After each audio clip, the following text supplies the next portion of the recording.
জয় গুরু। আজকের আমরা এই ভিডিওতে যে টপিকটার উপর আলোচনা করতে চলেছি সেটি হচ্ছে এমনই একটা বিষয় যেখানে আজকে আমরা প্রথমত শুনব। দেখবেন শ্রী শ্রী ঠাকুর সদা সর্বদাই ঠাকুরকে দেখা যেত, ঠাকুর এমনই কিছু কিছু কথা বলতেন যেগুলো প্রায় কথার মধ্যেই দেখা যেত ঠাকুর সেগুলি বলে থাকতেন। অর্থাৎ যেমন সুকেন্দ্রিকতা, বা বলতে পারেন জীবনে যে আমাদের সুকেন্দ্রিক হতে হয়, এই কথা ঠাকুরকে দেখা যেত ঠাকুর প্রায়ই বলতেন। কিংবা কিভাবে যে ব্যালেন্স রেখে চলতে হয় সেই কথা।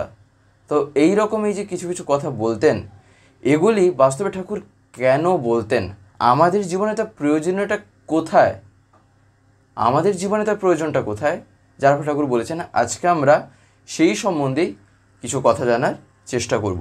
এবং তৎসহিত আরও আমরা এমনই একটা কথা জানব যেখানে আজকে আমরা শুনব স্নান করার পরে বিশেষত, না হলে তাছাড়াও দেখবেন কিছু কিছু ক্ষেত্রে আমরা এই ভুলটা করি, কিন্তু বেশিরভাগ ক্ষেত্রেই স্নান করার পর দেখবেন আমরা এই ভুলটা করে থাকি। তো সেটা কি আর কেনই বা এটা আমাদের জানা দরকার, তাও আজকে আমরা শুনব, যে কথাটি শ্রী শ্রী দাদা নিজে বলেছিলেন। তো যাই হোক, আজকের এই আলোচনাটি এবার আমি শুরু করব। শুরু করার আগে আপনাদের কাছে শুধু একটি কথাই অনুরোধ করছি, ভিডিওটিতে আপনারা সম্পূর্ণভাবে যুক্ত থাকার চেষ্টা করবেন। আশা করি দিলে আজকের এই যেই টপিকটি আপনারা দিলে নিঃসন্দেহে বুঝতে পারবেন। আলোচনাটা শুরু করার আগে শুধু জাস্ট একটা কথা আপনাদের বলে রাখি, তা হলো এই যে আলোচনাগুলি এখন যে আপনারা ইউটিউবে যে দেখতে পাচ্ছেন, কোন সময় আলোচনাগুলি দিলে আপনাদের সেই সময় দেখতে সুবিধা হয়, যদি আপনারা কমেন্টে একটু লিখে জানান তাহলে আপনাদের সুবিধার্থে আমি সেই সময়ে চেষ্টা করব আমার দ্বারা যতটা সম্ভব আলোচনাগুলিকে আপলোড করার। এবারে হয়তো তা বিকালে 3টে নাগাদ হতে পারে কিংবা রাত্রেবেলাও হতে পারে, যখন যেভাবে সুবিধা হবে আপনারা আপনাদের মতন করে একটু যদি জানানোর চেষ্টা করেন তাহলে সুবিধা হয়। যাই হোক, এই যে শ্রী শ্রী ঠাকুর, এই কথাটা ঠাকুরকে দেখা যেত প্রায়ই যে ঠাকুর বলতেন, এই কনসেন্ট্রিক ব্যালেন্সড। বাস্তবে ঠাকুর এই কথাগুলি কেন বলেছেন তার কারণ দেখবেন, এই যে জীবন যদি দেখা যায়, জীবনটা হলো একটা নদীতে যেমন জল ক্রমশ আমরা কি দেখছি না বয়েই চলেছে, তার থামার নেই। আমাদের জীবনটাও হচ্ছিল ঠিক তাই, আমাদের জীবনও ওই রকমভাবেই বয়ে চলছে, যা সদা সর্বদা সময়ের দিক দিয়ে যদি আমরা লক্ষ্য রাখি তা এগোচ্ছে। এবারে এই সময়ের সাথে সাথে যদি না আমরা নিজেকেও যদি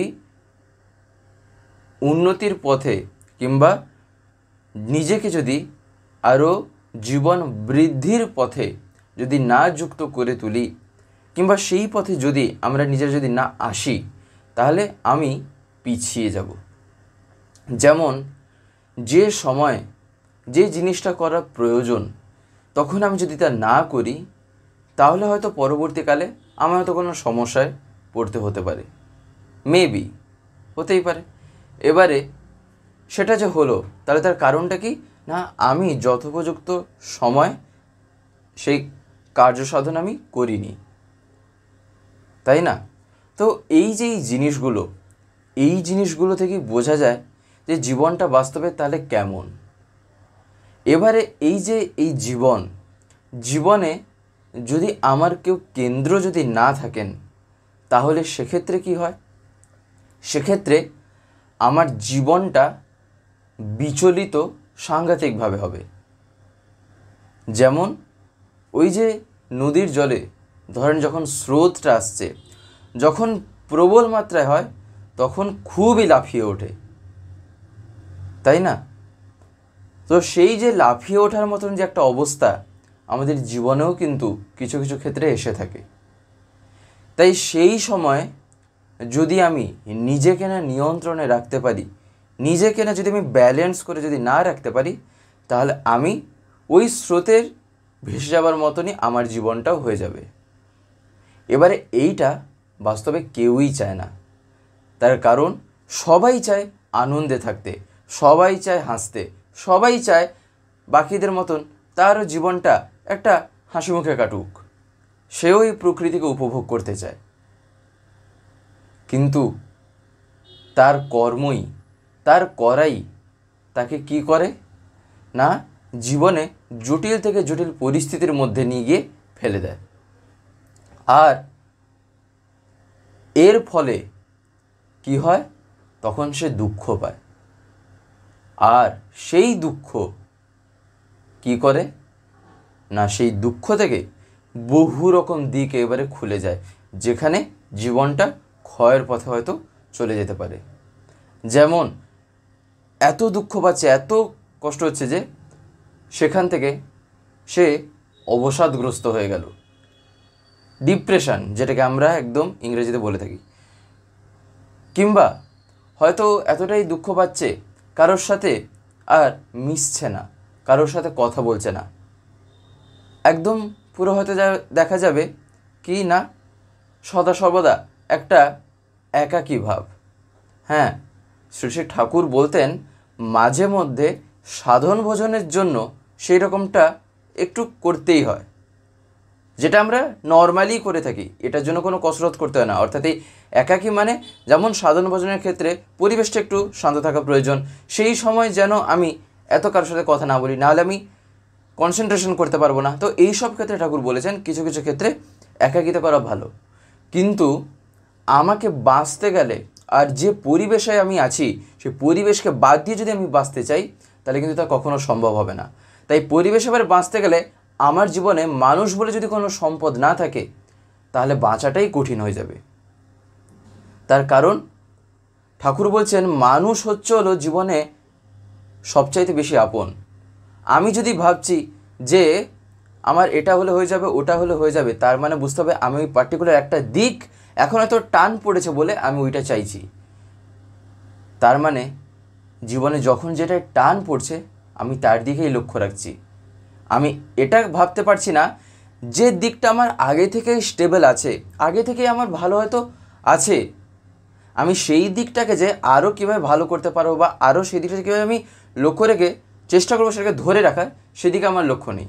যে দিকটায় আমার যাচ্ছে একটু বলতে পারেন মনে হচ্ছে না এটা আমার হচ্ছে না, এটা একটু ক্ষয় হচ্ছে, আমি শুধু নজর রাখছি ওটাকেই, বাদ বাকিকে আমি ফেলে দিচ্ছি, তাই না? তাহলে এবারে সেসব ক্ষেত্রে কি হবে, সেখানে কি জীবনটাকে কি উপভোগ আমি করতে পারবো না। তার কারণ ওই একটাকে সামাল দিতে গিয়ে ওটা ঠিক হতে না হতেই আরেকটা দিকে আমার নজর যাবে, ওটা আবার ঠিক হতে না হতেই আরেকটা দিকে আমার লক্ষ্য গেল। তো এইরকম করতে করতেই জীবনটা কেটে যাবে। তাই জীবনে তখন আনন্দ আমি পেতে পারবো না। আর এই আনন্দ পাওয়ার ক্ষমতা আমার নিজের মধ্যেই আছে। কিভাবে না, ঠাকুর দেখবেন সত্যানুসরণে বহু কথা লিখেছেন, অনেক কথা ঠাকুরের লেখা আছে।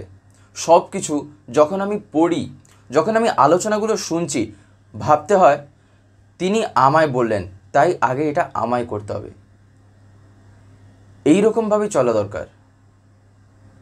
যেমন সত্যানুসরণে ঠাকুর বলেছেন সরল হও কিন্তু বেকুব হয়েও না। অর্থাৎ মানে ঠাকুর বলছেন সরল হতে, কিন্তু আবার সেই সরলতার দিক দিয়ে দেখতে গিয়ে আমি যেন এমন বেকুব না হই যে আমায় কেউ ঠকিয়ে দিয়ে চলে গেল, কিংবা আমার সাথে কেউ এমন একটা ব্যবহার করলো যে আমি সেখানে বিধ্বস্ত হয়ে গেলাম। সেটা সরলতা না, সেটা বেকুবই ঠাকুর বলছেন। তাই আমার যে চালচলন সেটা যেন সরল হয়, কিন্তু তার মানে এই না যে সেই সরলতাকে কেউ আমার সেইটা দুর্বলতা ভেবে তার সে এমনভাবে ব্যবহার করবে যে আমাকে বিধ্বস্ত করে দেবে। সেটাই হচ্ছিল লক্ষ্য রাখতে হয়। এই কারণে দেখবেন ঠাকুর এমন কিছু কিছু কথা বলেছেন যেখানে ঠাকুর বলছেন এইটা হও কিন্তু সেদিকে নজর রেখো, এইটা করার আগে কিন্তু ওই দিকটা ভুলো না। দেখবেন এইরকম অনেক কিছু কিছু কথা ঠাকুর বেশ কিছু জায়গায় বলেছেন। তাই এই যে এই জিনিসগুলো, এইগুলি হচ্ছিল জীবনের সেই বলতে পারেন খোরাক, যেগুলি ধরেই জীবনে এগোতে হয়।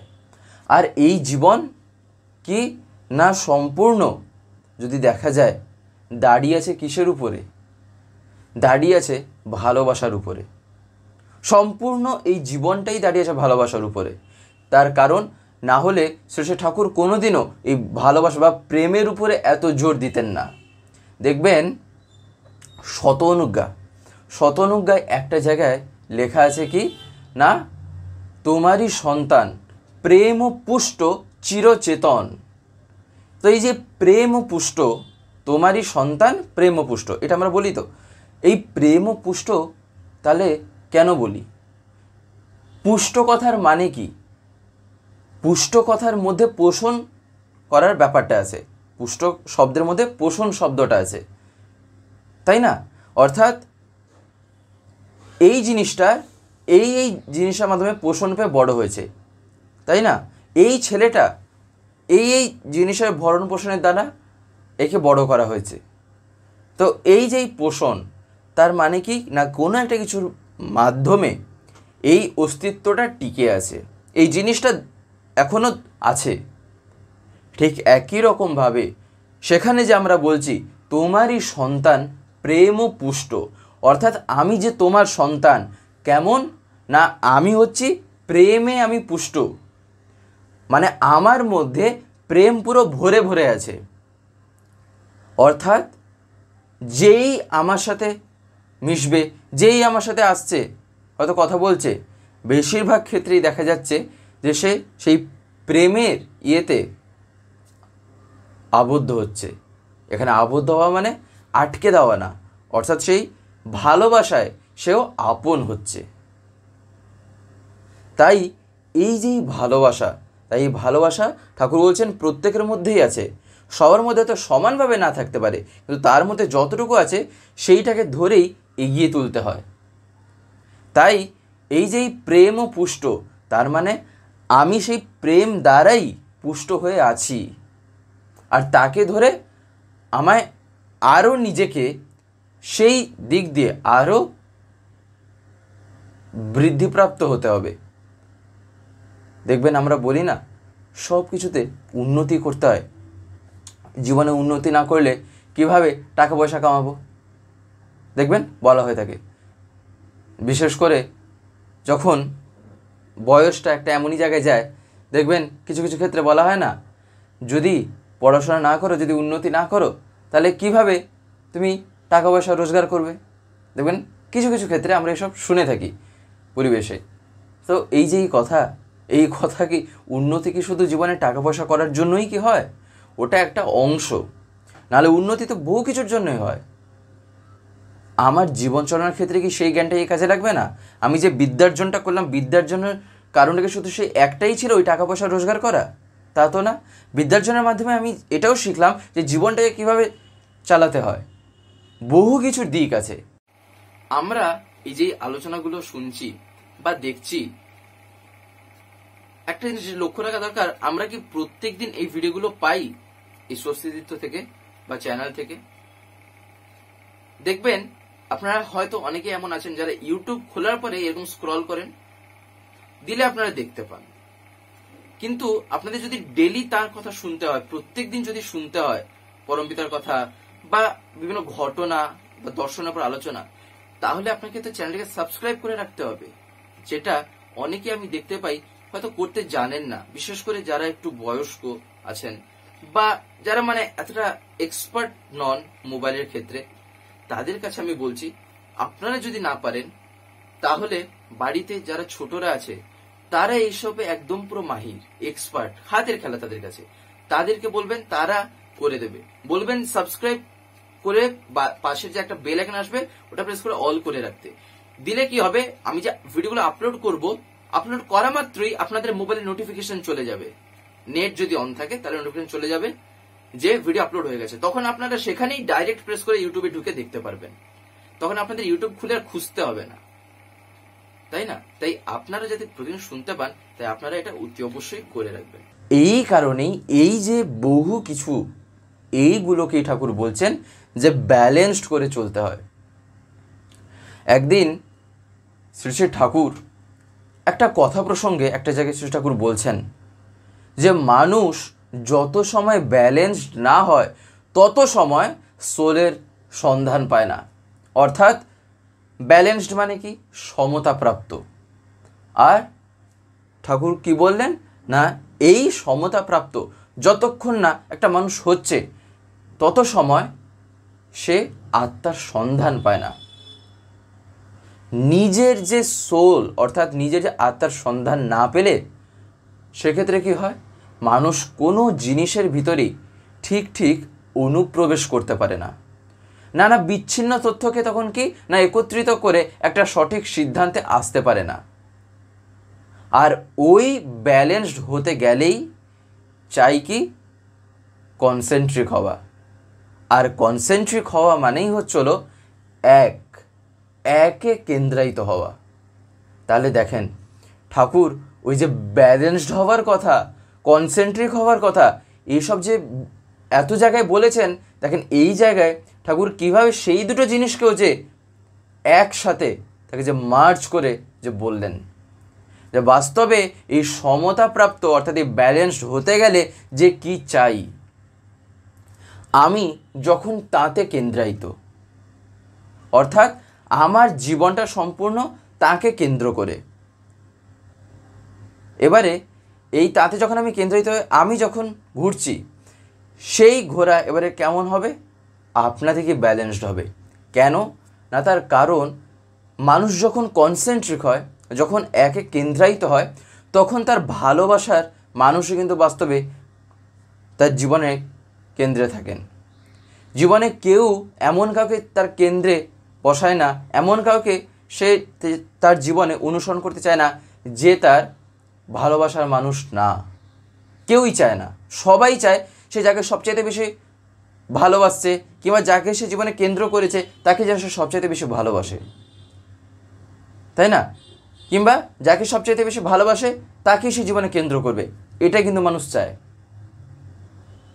তার কারণ ভালোবাসা না হলে, ওই যে ঠাকুর বললেন, ভালোবাসা না হলে আপন হয়ে ওঠা যায় না। তাই চাই হচ্ছিল সেই প্রেম। আমার যদি ভালোবাসা না থাকে, আমার যদি বিশ্বাস না থাকে, তাহলে কিন্তু আমি একটা জায়গা পর্যন্ত গিয়ে ওখানেই আমি আটকে যাব। নিজের জীবনটাকে আমি বিস্তারে, ঠাকুর যে দেখবেন সত্যানুসরণে বিস্তার সম্বন্ধে যে একটা জায়গায় বলেছেন না, যে বিস্তারী জীবন আর বিস্তারী যে প্রেম। কেন না, তার কারণ জীবনটাকে যদি আমি বিস্তৃত যদি না করি, যদি না আরও আমি যদি এক্সপ্যান্ড করি, আমি এই জীবনটাকে উপভোগ করতে পারবো না।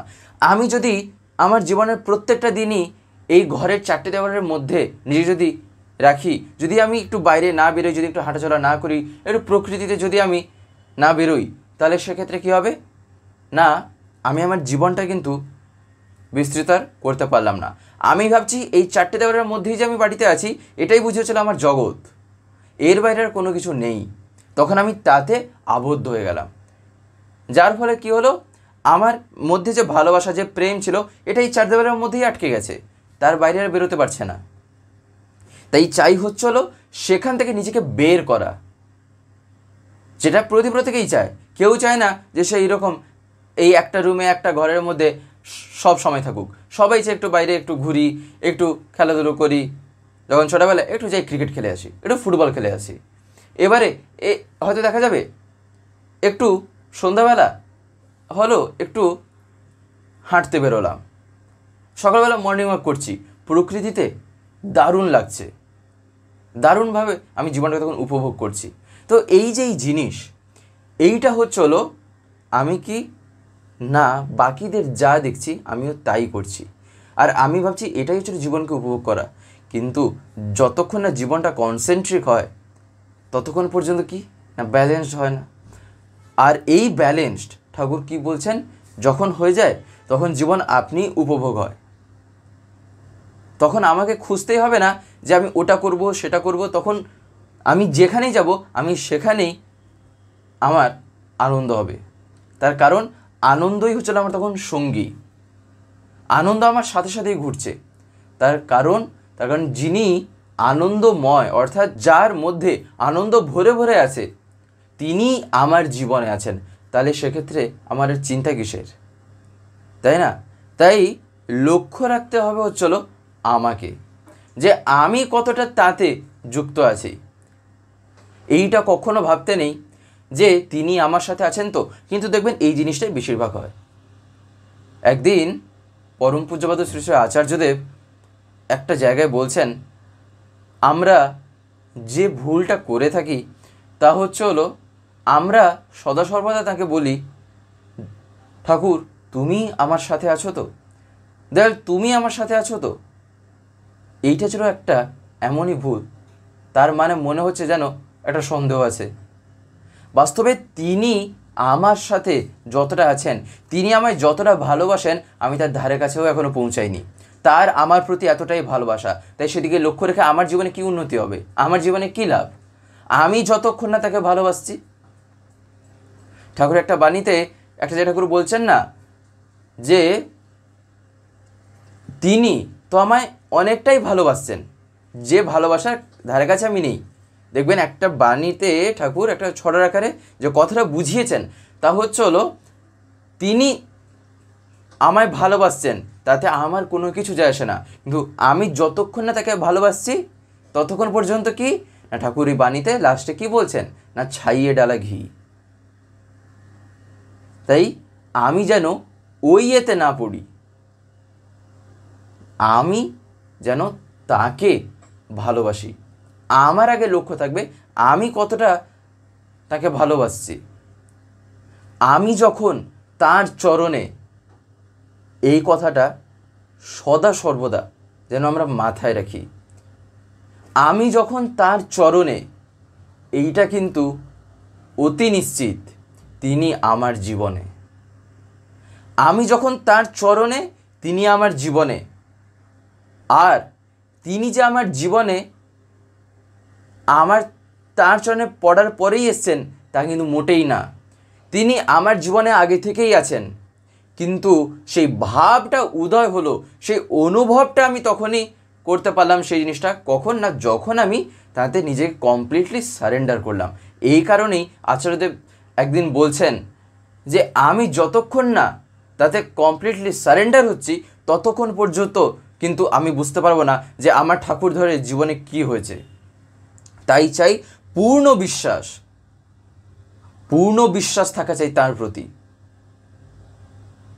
এই কারণেই মনে রাখতে হয় যে আমি যখন তার চরণে, তিনি আমার জীবনে,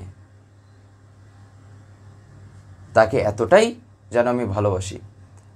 তার প্রতি লক্ষ্য রাখা দরকার প্রত্যেকটা কিছুতেই, সব যা কিছুতেই, জীবনের ছোট থেকে ছোট যা কিছু, সূক্ষ্ম দৃষ্টি এই জিনিস থেকেই বাড়ে, সেন্সিটিভ মাইন্ড, এই সব যা কিছু ঠাকুর বলতেন, এই সব কিছুই সম্ভব। ঠাকুর নিজেই বলছেন, যদি ঠাকুর বলছেন তোমার জীবন্ত আদর্শের প্রতি যদি তোমার টান থাকে, যদি তোমার বিশ্বাস থাকে আর ভালোবাসা থাকে, কারোর সেই রকম জোর নেই যে তার উপরে, পরম পিতার উপরে সে কোনো কথা বলবে।